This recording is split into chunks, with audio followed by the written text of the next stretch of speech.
Business Brain, episode 555. Wait, I got that backwards. It's 555 for Wednesday, June 5th, National Gingerbread Day, 2024.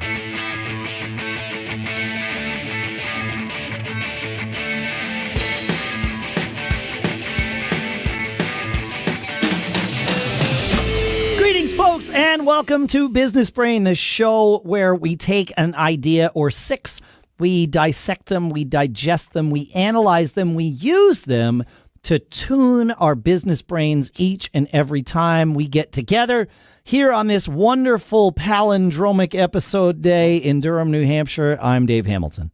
And out here in sunny California, I'm Shannon Jean. If you'd asked me 10 years ago if I would be sitting recording episode 555, you know what I would have said? What's that? Damn right. That's right. That's right. And, That's right. Yeah. So, persistence, man, and continuity. I don't know if those are different words, but this sounds cool, same different words. It's huge in everything. And looking it's the back, consistency. Yeah. And showing up all the time and not being afraid to suck and, we'll probably suck today. Yeah, it's too. okay. That's all right. It's fine. Yeah, it doesn't matter. Some good, some bad. That's right. Yep. It's great.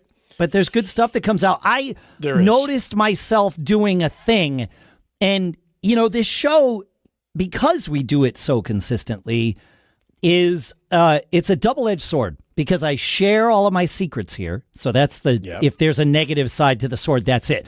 And the only reason it would be negative is if you happen to be on the receiving end of one of my secret tricks, you know that I'm aware that it's a secret trick. It doesn't mean that it's any less authentic. It just, you know that I'm aware of it. But the positive side of the sword is that I am aware of these things because I'm always thinking about it, analyzing what I do, because it's what we do. I've trained my business brain, or my brain, to be the business brain all the time, or at least most of the time.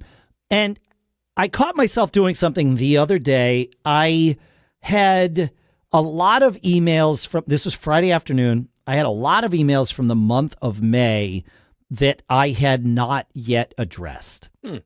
And it was, I think at some level we all do this kind of thing where you see the stuff, you triage it as it comes in. You're like, I don't need to do anything about that now. Yeah. I'll do that later. And I usually have on Tuesday mornings for me is the time where I carve out to catch up on those emails from the past week that I had not addressed yet. May was an interesting month with some travel and holidays and some craziness in my personal and music lives. And so, those Tuesday morning things weren't as productive as they usually are. Sure. And I got to Friday and I was like, I have to do this today. It meant that I was answering emails saying, at least starting with, my apologies for my delayed reply. And that is true. Yes, I felt all of those things. And after I sent out one or two of those, and I copied it to my clipboard because I knew I was going to have to use it again, and I was like, there's a better way to acknowledge this and be gracious about it and thankful about it without shining a negative light on me, but still shining a positive light on the person that's that waited and is the recipient. And so after the first two of probably 30 emails, I changed it from my apologies for my delayed reply to thank you so much for your patience. The month of May has been crazy for me. I like it. I know. Same. Yeah. And so I wanted to share it here. And this is where I'm sharing my secrets. But I found myself using it since then too. That thank you for your patience. You got to be careful you're not using it in every single email you send to the same person. Right. Because then it does not seem sincere. And it really is sincere when I send it. I am very thankful for your you didn't beat down my door. You waited. Yeah. That's amazing. I realize I may have missed out by not getting back to you in time, and that's on me, but still, that's cool. Thank you for your patience. Yeah. I like that framework because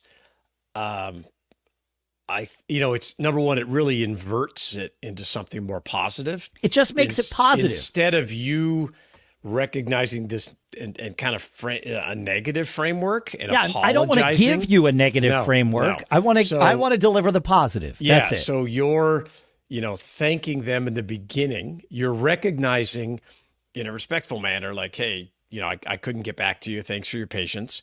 Yep. And then you just move on and go. And that's it. I think that's cool. I'm going to have to remember that. With most of them, I didn't even say the month of May was a crazy month. Yeah. Like there were a couple where I did that. If it was something where I felt I wanted to communicate a little bit more, but otherwise it was thanks for your patience. Here's my thoughts on this. Right into it. Let's go. I like it. I think that's pretty cool. I'm going to have to adapt and remember how to. Yeah, you can steal that. That's right. Yeah, I'm good. I do it all the time. Same. Different things. Yeah. I always say my kids used to get mad at me, and they still do, but they know it's coming, where they would come up with some interesting phrase or funny thing or whatever, and then they would see it the next day, like on my social media. And they'd be like, Dad, Dad, you stole my line. I always ask my kids, can I post that? Oh, no, I don't. I didn't attribute it to them. I just would post it. And they'd be like, I can't believe you did this. I'm like, no, you don't understand. I am an excellent curator. Yes. It's not. That's right. I listen to all the drivel that you throw at me. And if I posted all of it, I'd have 0 followers because a lot of it is crap. Yeah, but occasionally, like all of us. There's a gem. But occasionally there's a gem, and I am the one curating that gem. So that's why I get credit for it. They still don't buy it, but that's what I do. Before I have another topic I want to talk about, but I think speaking of patience, I just want to mention this because this maybe happened to you as well. Just see if you're listening in the car or something, you can't see what I'm holding up in my hand. But just yesterday, I got another small batch of 1099s in the mail. For 2023. What was the date yesterday? The date yesterday, we're recording this on Tuesday, June 4th, so you can do the math. Was June 3rd, and I'm still getting 1099. So I always ask people, how can you file your taxes in April when dribbling in throughout the next, 3 months after that are these 1099s? It just blows my mind. And I called and said, hey, what's going on? It's like, oh, yeah, we just can't get them processed enough. Thanks for your patience. Thanks for your patience. But anyway, I just thought it's interesting. If you find yourself doing that, feedback at businessbrain.show and share how are you like me and just file an extension every year? I mean, we have to do it. I haven't filed in April forever. I mean, if you have money due, you got to pay it, of course, by the 15th or the 18th, whatever the day falls on. But for the rest of the paperwork, man, we don't file it until October. By the time everything comes in. It's crazy. No, it's crazy. However, that's not what I want to talk about today.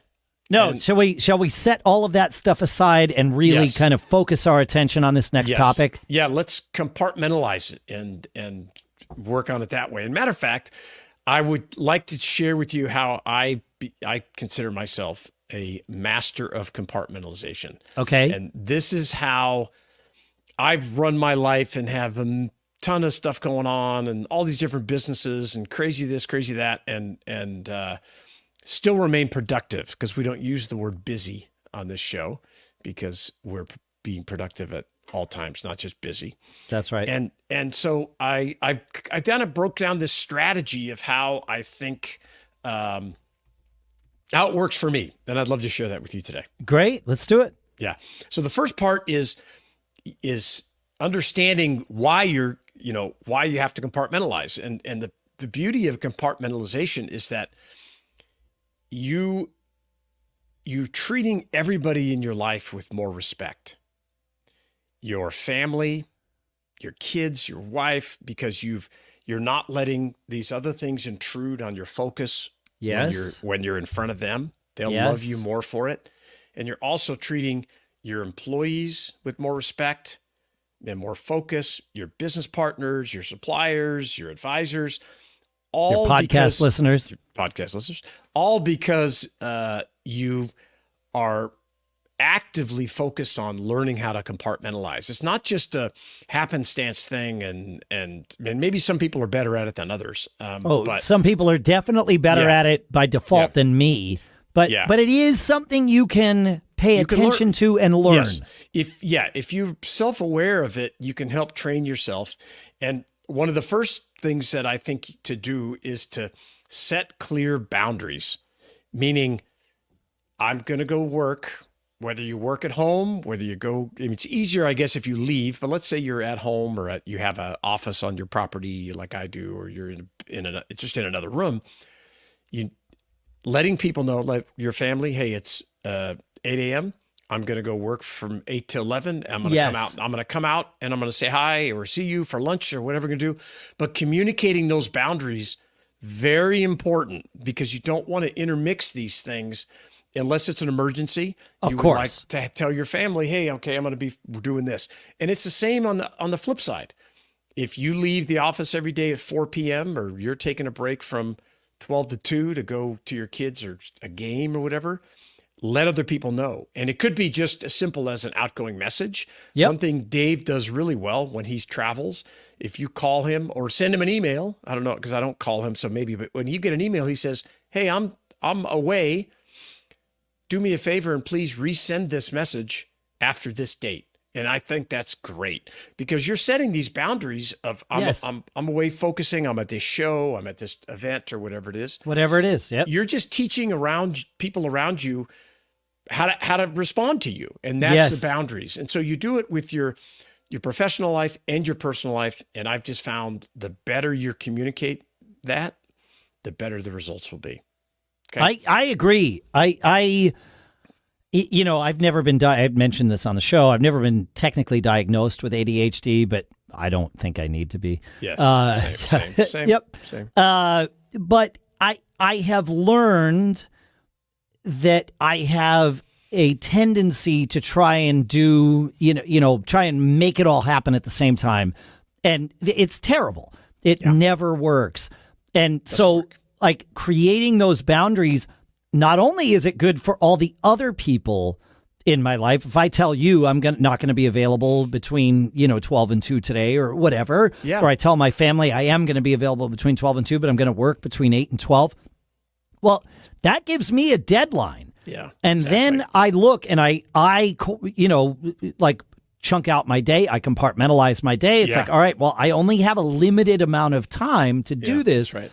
And I noticed the other day we just got some new, we built some new cabinets in our kitchen, which is awesome to kind of go along with the new cabinets we had installed in our kitchen.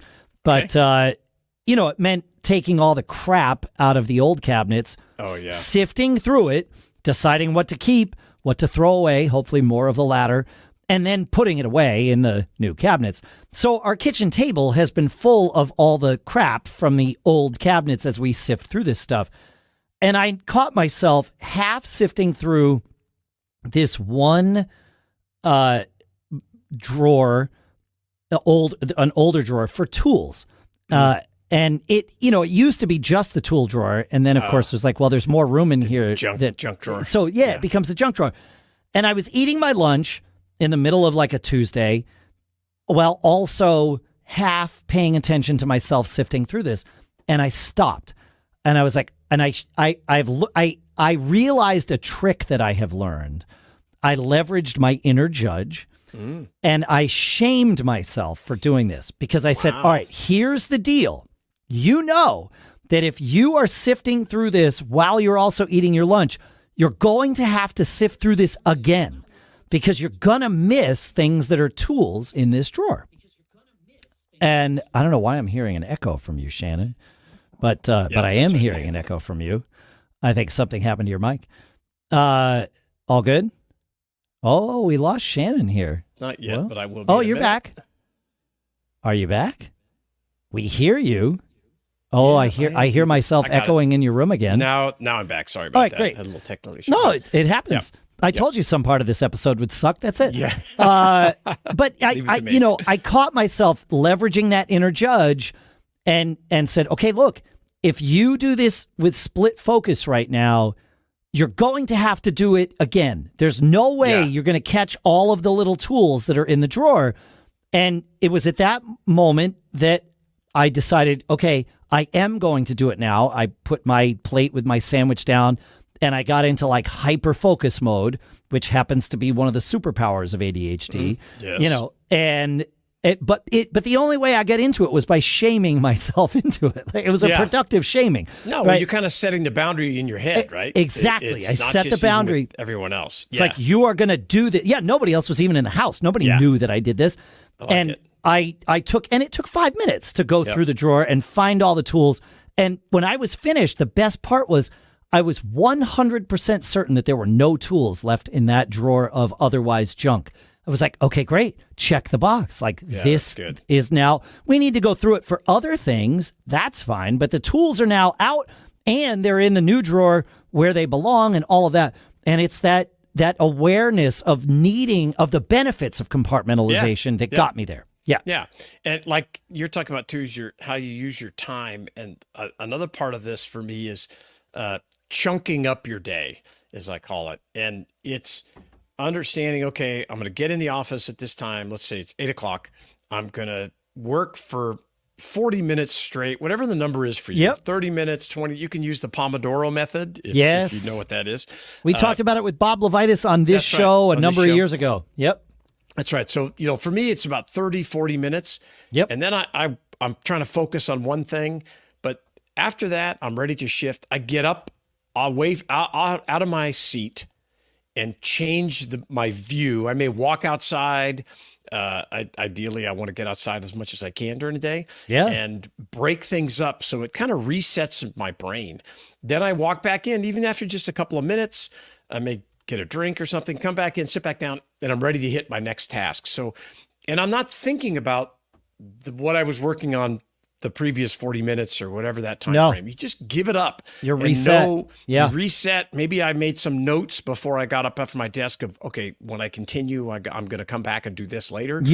But you're stopped and you moved on to the next thing. So chunking up your day, I like 30 to 40 minute chunks with a little, brief break in between. Yeah. It's hugely powerful for me. No, that's a good amount of time. The flip side to that double-edged sword is if you do wind up getting up in the middle of a task, your brain also resets away from that task. Yeah, so you have to spend some time getting back into it. Yeah. And that can be helpful. If you're stuck for an idea or you find yourself kind of cycling on something, I find that with programming all the time. Yeah. It's like, I got to get up. I walk away. I might even do a different task, a short one or something, and then come back and it's like, my brain did something in the background while I was busy. So the reset, so it can be good, or you have to manage it. Manage that reset. Yep. And then that workspace. While we're talking about that, for me, and I think for anybody that really wants to become a master of compartmentalization, you have to have your own designated space that nobody can really mess with. I understand if you have to share a desk or share a table. Sure. For years, my wife and I worked on our dining room table at night as we launched Deals on the Web when we were trying to build that business. Yeah. But the more you can isolate your own space, I think it's easier for you to chunk your day up, compartmentalize, set things aside. And it doesn't need to be anything fancy, but it just needs to be yours, right? I can get into work mode so much faster sitting at my desk where I do work than I can anywhere else. And That's right. That's right. And then one of the things that I really didn't know this term until a little while ago, this they call it the Eisenhower Matrix. And I really didn't even know what that meant, but I have been doing these things. And we'll share it in the show notes at businessbrain.show. But it's basically, it's a matrix with 4 quadrants: urgent, not urgent in the horizontal, and not important and important in the, you can probably pull it up right there. Yeah, Asana has a good breakdown. If you scroll down, I think you'll see it even better. Okay. Keep going. Right. There it is. So the top left is urgent and important things. Yep. You just need to do them. Tasks with deadlines or consequences. Sure. Yeah. And below, as you drop into they're urgent, but they're not important, delegate it. It has to be done, but you don't have to have, it doesn't require your specific skill set. Yes. And maybe even we lean back into that 75% rule that we talk about. Mm-hmm. If someone can do it 75% as good as you can, delegate it. I did that earlier today. I felt so proud about it. That's because really it's good. something I absolutely would have done myself. I was like, I don't have I don't have time left in my day to do this. I'm doing it more and more. Yeah. You have to. Especially I work with this nonprofit and I'm volunteering and everything. Yeah. But if you've ever done volunteer work, you know that the more effective you are, the more stuff you get kind of dumped on you. So I'm setting up like subcommittees and then they're coming going, oh, do you want to make this phone call? No. That's the reason why you're the head of this subcommittee. Yeah. You guys do all these things. I'll help you. But, so important. In the upper right, not urgent items that are still important. You can schedule tasks with unclear deadlines. And then the bottom ones, not urgent, not important, delete and just get rid of them. You don't have to do it. You don't have to worry about it. And I find that I kind of do this in a more casual manner. Sure. But it works pretty good. I like that. So, this big part of this is delegating. You got to learn to delegate. And if you're at a stage where you still have this kind of superhero complex where you're the one, you think you have to make all the decisions, you got to work on that because you're going to be stuck and you're not going to be able to do it. So, and then lastly, I love this. We talked about this on the show a bunch of times, this to-did list concept. I don't like to-do lists very much, but I love looking back at my day and listing what I did get done. I call it my to-did list because then I can see, was I really productive or do I need to pick it up a notch tomorrow? How effective was I? Because often it's like, oh, wow, I got a lot more done than I thought. And it allows me to walk away from my desk. I go down to my house. I'm going to compartmentalize now, spend time with Renee, and I can leave it. Now, if I feel like I didn't get a lot done, I may need to take some notes for tomorrow or set up some stuff, but it helps a lot. And so compartmentalization's awesome. And I agree. You can practice it and you can get better. If you have tips on how to do it, feedback@businessbrain.show. We'll share it with everybody else. Help us grow our collective business brain and get smarter. Absolutely. Like he said, feedback@businessbrain.show. Send in your ideas. We'll share them here on the show. We all get to learn from each other, and that's why we do this. Thanks so much for hanging out, folks, and we will see you on Friday.